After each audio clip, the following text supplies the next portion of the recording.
Traditionnellement, le mois de janvier est un mois de fermeture et de maintenance pour Nausicaa. L'ouverture du grand bassin n'y change rien bien sûr et dans tous les coins du centre de la mer on travaille.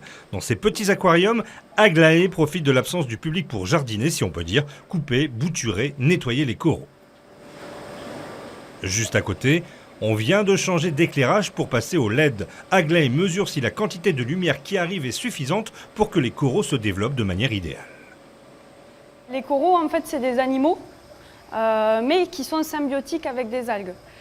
C'est pour ça que la part de lumière reste très importante pour eux, parce que c'est ce qui leur permet de vivre et de pousser.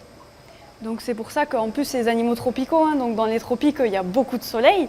C'est pour ça que nous, il faut vraiment qu'on retrouve ces conditions-là pour les animaux pour que ce soit optimum pour eux. Dans le grand bassin aussi on s'active, mais il faut dire que le plus grand aquarium d'Europe est tout neuf et que cela limite les travaux.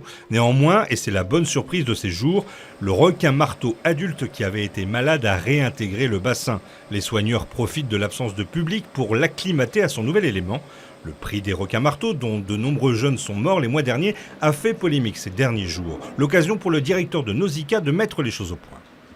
Il y a eu une polémique sur son prix, mais ce qu'il faut savoir, c'est que c'est Nausicaa, in fine, qui paye, c'est-à-dire les visiteurs. Et là, en tant qu'entreprise privée, ce n'est pas la communauté d'agglos qui dépense des fortunes. C'est nous, en tant qu'entreprise privée, dans un monde concurrentiel, parce qu'on est en concurrence avec nos partenaires aquariums, mais aussi avec des parcs de loisirs et autres. Nausicaa qui peut s'enorgueillir en tout cas d'avoir presque déjà réussi son objectif d'accueillir d'ici mai 1 million de visiteurs. À la fin 2018, le cap des 875 000 avait déjà été dépassé.